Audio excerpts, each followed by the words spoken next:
네, 목요일장 마켓세븐 역시 이분과 함께합니다. 뉴스타 유창희 대표 모실게요. 어서 오세요. 안녕하십니까. 네, 안녕하십니까.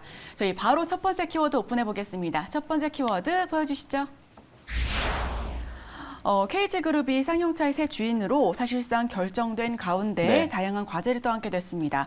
자동차 사업 경험이 없다는 점이 KG그룹의 좀 약점으로 꼽히고 있고요. 네. 자금력에 대한 여유와 철강에 대한 계열사를 가지고 있다는 건 분명 장점으로 네. 보일 것 같습니다. 새롭게 재편될 쌍용차 향후 주가 흐름에 대해서 어떻게 보시는지 첫 질문 드릴게요.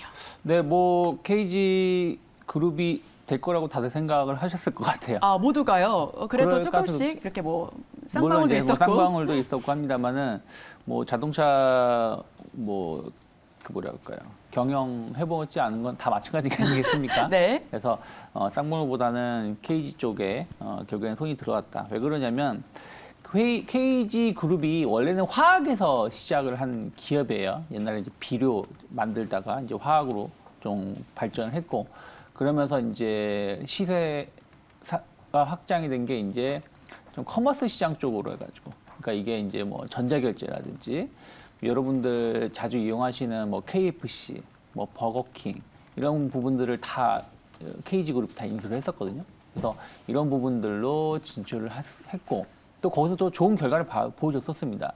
그리고 이제 이번에 그 자동차 산업까지 진출을 했죠. 그래서 공격적인 시세 확장을 지금도 진행 중인 것 같습니다. 계속해서 확장을 하고 있고, 거기다가 이제 그 철강 사업 부분을 가지고 있다 보니까 KG 동부제철이 그러니까 동부제철이 KG에 인수되고 나서 상당히 수익성이 개선됐어요. 물론 그 이후에 좀 업황이 좀 달라진 부분들이 있습니다만은 어쨌든 이제 자동차는 철을 많이 사용하기 때문에 서로 간의 시너지 효과를 충분히 낼 수 있다 생각을 좀 하고 있고요. 거기다가 이제 그 아까 말씀드린 것처럼 커머스 시장, 물론 이제 커머스 시장에 뭐 이런 아주 뭐 엄청난 커머스를 가지고 있는 건 아니지만 어찌됐든 그런 부분 소비자 친화적인 흐름들은 또 쌍용차 판매가 뭐 차를 못 만든다라기보다는 조금 이제 사람들이 봤을 때 현대 기아 대비해서는 좀 인지도라든지 이런 게 떨어져서 판매가 좀 없었던 거, 조금 적었던 거기 때문에 그런 부분들도 상당히 좀 개선시킬 수 있지 않을까 보이고요. 주가는 다만 이제 인수에 대한 어떤 기대감이 있을 때 많이 올랐다가 지금은 다 그 반납한 상황이죠. 뭐 이게 이제 좀 그 에디슨 모터스에 좀 안 좋은 선례가 있다 보니까요. 그래서 바로 오른다라기보다는 또 인수하고 나서도 이제 뭐 조단위 자금 좀 더 들어가는 게 있어서 그런 흐름을 쌍용차가 어떻게 정상화되는지 여부를 먼저 이제는 확인을 하고 주가가 움직이지 않을까 보입니다. 네, 그런데 지금 쌍용차는 현재 거래 정지 상태입니다. 그렇다면 이번엔 좀 풀리게 되는 건가요? 아니, 바로 안 풀릴 것 같은데요. 왜냐면 이제 뭐 회사가 흑자 전환된다든가 아니 뭔가 정상화되는 부분도 좀 있어야 되기 때문에 또 이제 쌍용차가 좀 이제 거래 정지이기 때문에 이것이 좀 풀리려면은 좀 자본금 부족 해소라든지 그리고 아마 감자라든지 유상증자 이런 부분들이 어느 정도 마무리되면서 거래가 재개될 것이기 때문에 오늘 당장 거래되진 않을 걸로 제가 알고 있습니다. 아, 지금 저희 작가님이 쌍용차 풀리면 바로 들어갈 거라고 이거에 대해서 그러면 들어가도 되는지 여쭤보는데 근데 어떻게 저는 보실까요? 만약에 쌍용차 거래가 풀린다라면 아마 주가는 좀 좋게 움직일 가능성이 높다, 당분간은. 상한가 직행 아니냐고 물어보시는데. 뭐 그럴 가능성도 있다고 봐요. 근데 중요한 건 상한가 직행하면 매수할 수 있을지. 아, 왜냐하면 호가 전량이 없으니까. 네. 그래서 근데 저는 아마 그러니까 거래 정지가 풀리면, 그러니까 아까 말씀드린 것처럼 뭐 유무상 증자라든지 뭐 이런 부분들이 이제 마무리가 되면서 만약 거래가 재개된다 그러면은 주가는 뭐 어떤 형식을 띨지 모르겠습니다만 저는 일단 초반에는 오를 가능성이 높다라고 보입니다. 네, 초반에는 오를 가능성이 높다라고 보여지고요. 저희 오늘 뒤에 있는 백이 하이 혹은 이제 바이잖아요. 네. 이번 처음 질문은 하이였는데 이번엔 좀 안녕 네. 이런 느낌의 바이를 말씀드릴게요. 10개월 전 10만 원을 바라보던 국내 대표 인터넷 전문은행 카카오뱅크가 3만 원 선도 붕괴될 위기에 처했습니다. 금리 인상으로 성장주의 부정적인 투자 환경이 조성된 가운데 증권사의 매도 보고서가 주가 급락세를 부추긴 셈이라고 보여지고 있는데요. 카카오뱅크 현재 보유자를 중심으로 대응 전략에 대해서 어떻게 말씀해 주시고 싶으실까요? 팔아야죠. 아, 팔아야죠. 네. 네, 팔라고 하십니다. 네.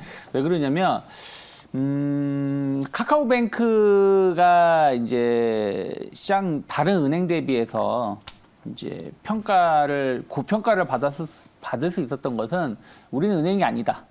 뭐 은행은 사업을 하고 있지만 플랫폼 회사다. 그러니까 카카오 플랫폼을 기반으로 해가지고 새로운 금융 핀테크 시장을 개척해 나갈 것이다라고 말을 했습니다. 뭐 그런 부분들이 또 이제 팬데믹하고 같이 겹치면서 상당히 좀 빠르게 좀 시세가 좀 확장이 된 부분들이 좀 있었고 지금 뭐 여러분들 알게 모르게 나 카카오뱅크 없다라고 하셔도 카카오에서 보시면 아마 카카오뱅크 등록돼 있는 경우 많이 있으실 거예요. 굉장히 많을 것 같아요. 네. 네. 그래서 이제 그런 부분들이 있는데 근데 이제 어쨌든 지금 한 4년 정도 지난 거 아니겠습니까? 카카오뱅크가 공식 출범을 하고 나서.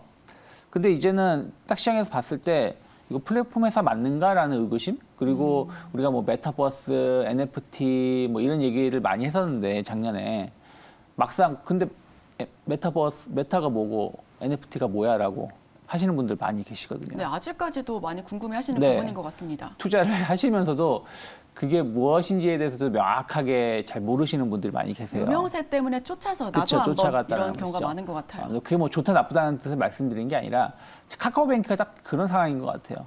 플랫폼을 기반으로 한 우리는 뭐 금융 서비스를 제공한다라고 했는데 그런 것을 다른 은행하고 다른 점을 보여줘야 되잖아요.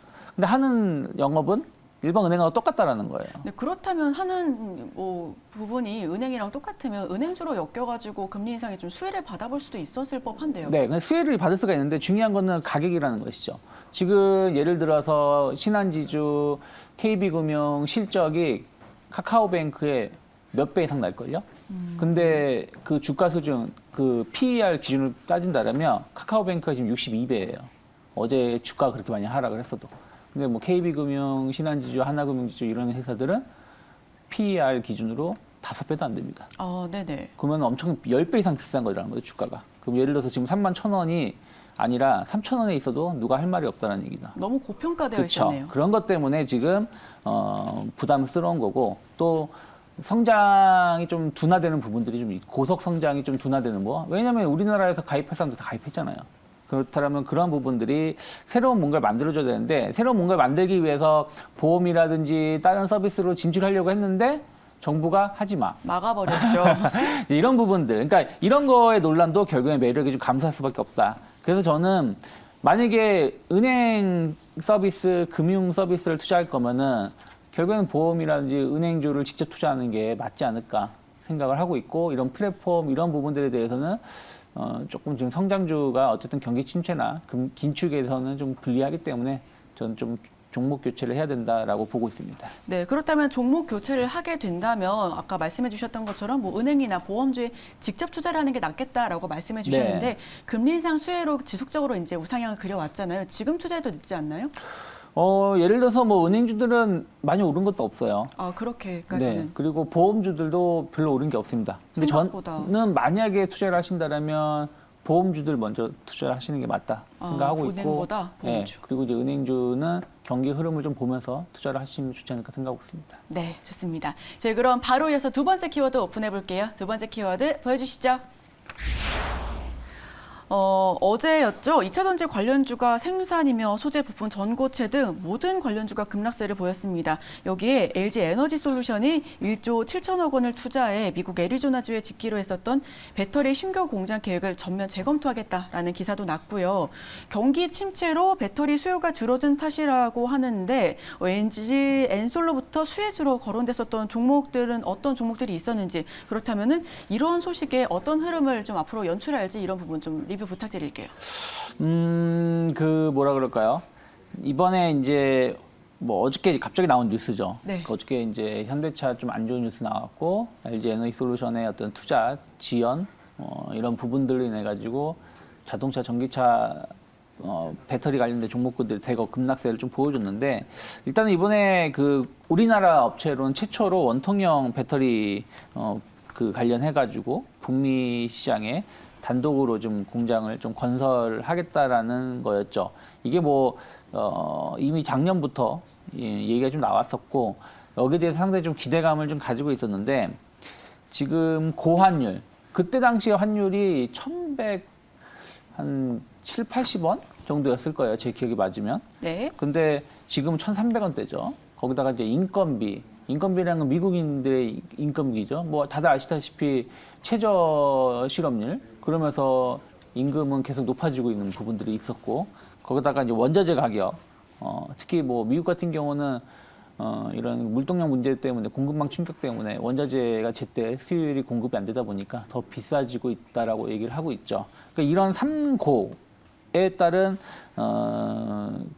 비용이 생각했던 것보다 초기 비용이 더 많이 들어간다는 것이죠. 네. 그래서 지금 1조 7천억 정도 예상한 것 대비해서 한 15에서 20% 정도 더 자금이 들어갈 것 같다라고 지금 얘기가 나왔죠.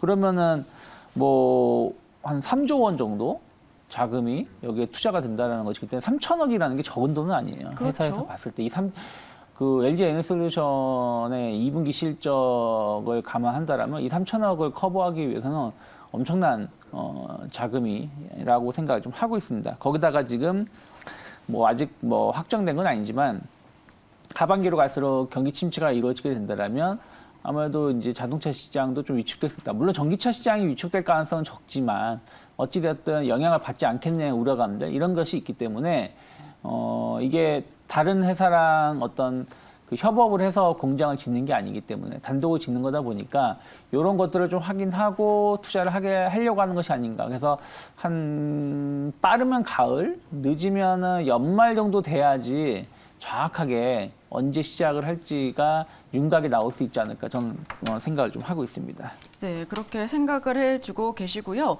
한편 지난해 말부터 고공행진을 이어갔었던 니켈과 코발트 등 전기차 배터리의 주요 곡물 가격이 하락한 가운데 최근 하향 안정세로 접어들면서 니켈과 코발트, 망간 등 3원계 배터리를 주로 생산했었던 국내 배터리 업체들은 오히려 수혜가 기대된다라고 네. 하더라고요. 구체적으로 어떤 기업들이 어떤 수혜를 얻을 수 있을까요? 뭐 우리나라는 이제 중국하고 좀 다르죠. 중국은 이제 LFP 그 배터리를 만드는 회사고 우리는 3원계 배터리 NCM 위주로 제품을 만드는 것이기 때문에 약간 이제 차이가 있는 것은 중국향 배터리는 가격은 좀 싼 게 있고 그리고 그 대신에 이제 주행거리가 좀 짧다라는 단점이 있고 우리나라 제품들은 주행거리는 길지만 가격이 조금 비싸고 그리고 약간 안전성 논란 이런 부분들이 좀 있죠. 그래서 네. 그런 부분들을 좀 보완하기 위해서 요즘에 좀 노력을 좀 하고 있는 부분들인데 어찌됐든 지금 3원계 배터리로 넘어간다는 게 대세입니다. 네. 그리고 이제 고체형 배터리로 넘어간다는 게 그 이후의 대세이기 때문에 저는 우리나라 기업들의 뭐 그 시장 자체는 여전히 나쁘지 않다 생각을 하고 있고요. 그리고 원자재 가격이 좀 하락이 된다라면 주요 업체들의 수익성은 상당히 개선될 여지가 좀 있죠. 추가적으로. 근데 다만 이제 지금 공급망 쇼크 어쨌든 전기차 시장은 계속 성장하고 있고 배터리는 지금 없어서 못 파는 상황이다 보니까 이 원자재 가격 상승을 거의 대부분 원가에 반영하고 있습니다. 부품 쪽에. 그래서 생각했던 것만큼의 타격이 심하지 않아요. 그러니까 이게 만약에 뭐 공급이 과잉 상태라면 원자재 가격이 급등을 하게 되면 공급한 쪽에서는 가격을 제대로 전가하지 못하니까 손실이 엄청나겠습니다만은 지금은 그게 아니기 때문에 가격을 제대로 전가하고 있어서 상대적으로 시간차는 있지만 손실은 그렇게 크지 않다. 수익성 감소는 그렇게 크지 않다 생각하고 있고 또 반대로 그렇다는 얘기는 이게 원자재 가격이 하락을 하게 된다면 또 가격을 또 낮춰야 되기 때문에 반사 이익도 아주 크진 않다. 저는 생각을 좀 하고 있어요. 하지만 어찌되었든 아까 말씀드린 것처럼 3원계 관련해 가지고의 배터리에 좀 보완을 해야 되는 부분들 이런 것들이 주목을 받았었던 게 첨보라든지 후성 이런 기업들이었기 때문에 이런 기업들은 저는 충분히 좀 반등을 기대해 볼 수 있다 생각하고 있고 아까 LG 에너솔루션 때문에 주가가 급락이 나왔던 기업들도 뭐 오늘 당장 반등한다는 뜻이 아니라 조금 어느 정도 저점이 좀 확인된다라면 다시 또 반등을 충분히 할 수 있기 때문에 일단 2차 전지 관련된 종목군들은 트레이딩 바이 전략 많이 하락하면 좀 매수 그리고 또 일정 부분 올라오면 매도하는 전략을 구사하면서 하반기를 보내면 좋지 않을까 생각하고 있습니다. 네, 지금 같은 시기에는 계속해서 올라갈 수 있는 뭐 가치주에 투자한다, 뭐 계속해서 이제 뭐 중장기 관점으로 투자한다기보다는 트레이딩이 좀 맞는 네. 투자 판단일 것 같습니다. 그런데 7월부터 전기차 충전 요금이 9% 오른다라고 하고요, 또 할인 특례까지도 종료된다라고 하는데 그럼 전기차 수요가 좀 떨어지지 않을까요? 그래도 휘발유보다 싸지 않나요? 그렇네요. 너무 정확한 네. 말씀을 만약에 간단하게. 저한테 오늘 차를 구매를 한다라면 전기차에 살 것이냐, 일반 내연기관차에 살 것이냐라고 하면 저는 만약에 연초였으면은 내연기관 쪽을 좀 더 선호했겠지만 지금은 전기차 살 것 같아요. 네. 그렇기 때문에 뭐 그게 조금 오른다고 하더라도 물론 그게 저도 전기차를 운행하는 게 아니다 보니까 그 차이를 얼마의 차이인지 모르겠습니다. 근데 예를 들어서 휘발유처럼 1,500원, 1,400원 하던 것이 2,200원, 2,100원 하는 것만큼의 상승이 아니기 때문에 네. 뭐 이 정도는 반발은 있을 수 있겠지만 뭐 그렇다고 해서 그게 내연기관의 폭발적으로 수요를 증가시킬 만한 요소는 아니다 생각하고 있습니다. 오늘 대표님 답변 듣자마자 제작팀에서 유가가 더 올랐구나 네. 이런 이야기를 해주고 계시고요. 그리고 얼마 전에 저희 친구들끼리 여행을 갔었는데 그 테슬라 타고 갔었거든요. 네. 5명이서 우리 그러면은 이제 오고 가는 거에 대해서 5분의 1씩 네. 원래 뭐 객추를 해서 요금을 충당하자라고 했는데 차주께서 5,000원이라고 네. 네, 오가면서 이것밖에 안 된다라고 하니까 와 이거 정말 많이 저렴하구나 이런 네. 생각 그때 들더라고요. 저희 그럼 세 번째 키워드 바로 들어가 볼게요. 삼성전자가 30일 게이트 올라운드 기반 3나노 반도체 공정 양산을 세계 최초로 시작한다고 합니다. 드디어 이제 3나노 기반 시작을 하는데 TSMC를 단번에 따라잡을 수 있는 포석을 놓았다라는 평가는 잇따르고 있고요. 그럼에도 증권사들은 실적에 대한 회의론과 수율 문제가 지속적으로 제기가 되고 있기 때문에 삼성전자의 주가는 도돌이표다. 라고 이야기가 나오고 있습니다. 3나노 반도체 양산이 삼성 주가의 터닝포인트가 될 수 있을지에 대해서 여쭤볼게요. 큰 의미는 없다 생각 좀 의미는 하고 없다. 있어요. 네. 왜 그러냐면 뭐 이게 엄청난 이슈였으면 주가는 엄청 올랐어야 되는데 뭐 그게 아니죠. 왜 그러냐면 이번에 이제 기존의 핀팻 기술을 뛰어넘는 게이트 올 어라운드급의 3나노 양산이라고 해요. 이게 뭐 저도 찾아봤는데 핀팻 기술은 이 제품의 제한적인 전류를 공급을 하는 것이고 그로 인해서 약간 제품에 충격이 가할 수도 있고 좀 전력 효율성 뭐 이런 부분들이 떨어지는데 게이트 올 어라운드급은 아예 그냥 그 전반적인 전력이 공급이 되기 때문에 상당히 안정적으로 그 제품이 성능을 발휘할 수 있다고 하는데 뭐 무슨 소리 하는지 잘 모르겠더라고요. 중요한 거는 한 단계 높은 기술력이다 뭐 이런 부분인데 중요한 게 이제 3나노를 다른 회사들 못 가는 건 아니에요. 삼성전자도 이 부분 지금 고민 중일 거예요. 막상 생산을 한다고 하는데 수율 문제거든요. 네. 우리나라 그 삼성전자 하이닉스가 D램 반도체든 낸드 반도체든 이쪽에 대해서 상당히 높은 점유율을 차지하고 있고 높은 매출 수익성을 보여줄 수 있는 것. 특히 삼성전자가 같은 양을 공급하더라도 수익성이 그 다른 경쟁 업체들 대비해서 몇 배 이상 됩니다. 그 네. 이유가 뭐냐면 수율이에요. 그러니까 예를 들어서 삼성전자는 100개를 만들면 99개가 완성이 돼요.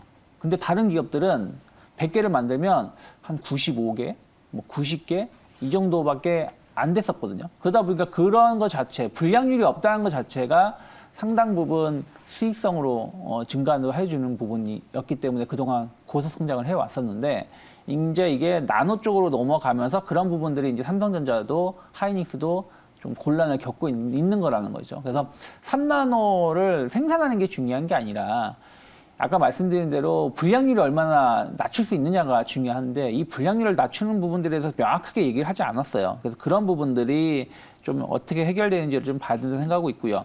또 하나는 뭐 이게 TSMC랑 비교했을 때 과연 TSMC가 3나노를 못 만들어서 진출 안 하느냐? 그건 아니거든요.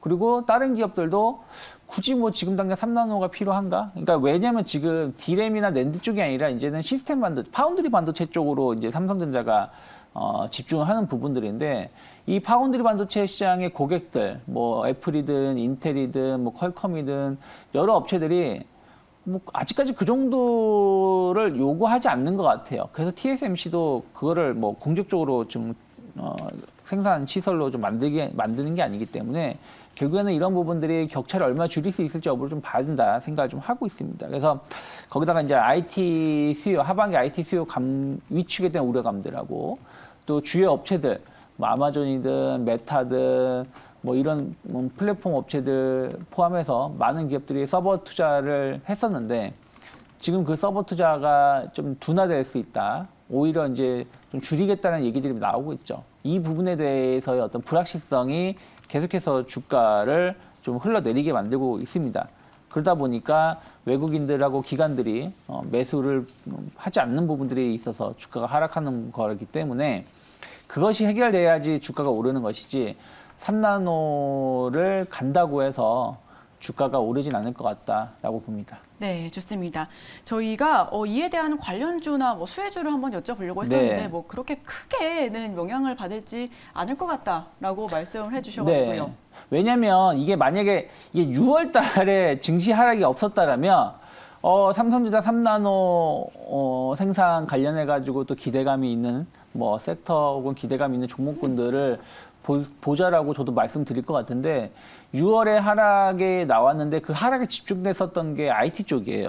그렇죠. 네, 그러니까 네. 예를 들어서 뭐 NFT랑 그러니까 그 전에 1월 달에 하락이 나왔을 때 집중됐었던 것은 뭐 게임주라든지 뭐 플랫폼 관련된 종목군들 아니면은 뭐 2차 전지 관련된 종목군들이 그때 많이 하락을 했었거든요. 근데 그때 시장을 좀 방어해주고 지켜줬었던 게 전기전자 업종, IT 쪽 소재 부품 단이었는데 이번에 6월달 하락을 주도한 게 오히려 반대로 그들 종목군들이라는 것이죠. 그런 상황에서 단순하게 삼성전자가 3나노 관련해서 이제 생산에 들어간다라고 해서 관련된 종목군들을 투자를 하기에는 지금 제 종목을 다 이렇게 모니터링을 해봐도 지금 들어가기에는 매력이 별로 느껴지지 못한다는 것이죠. 하다못해 DDR5 관련된 종목군들도 매력을 지금 못 느끼고 많이 하락한 상황에서 그러니까요. 단순하게 이런 이슈로만 종목을 투자하기에는 조금 저는 좀 조심스럽다 생각하고 있습니다. 네,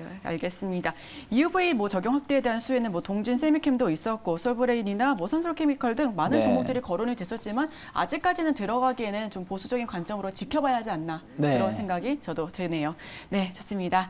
저희 목요일장 마켓세븐 뉴스탁 유창희 대표와 함께했습니다. 오늘 말씀 고맙습니다. 고맙습니다.